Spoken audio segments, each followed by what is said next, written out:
तो जनाब, चौधरी साहब ने जब पूछा कि ये गाड़ी बचत कैसे करती है, तो गामा बोला, चौधरी साहब, इसके हॉर्न के अलावा हर चीज़ इस कदर शोर मचाती है कि मुझे कभी किसी को बताना नहीं पड़ता कि मैं आ रहा हूँ। अब खुद ही रास्ता छोड़ देते हैं, इस तरह मेरा ब्रेक का खर्चा बच जाता है।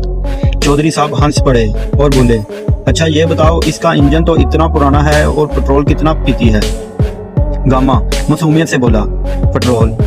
चौधरी साहब, मैंने इसमें पेट्रोल डलवाया ही नहीं, मैंने तो इसे ढलवान पर खड़ी करता हूँ, वहाँ से ये खुद ही नीचे चली जाती है और वापसी पर मैं इसे किसी ट्रक के पीछे बांध देता हूँ। चौधरी साहब ने सर पकड़ लिया और बोले, गामे, तेरी कंजूसी तो हाइड्रोलिक प्रेस भी नहीं कुचल सकती।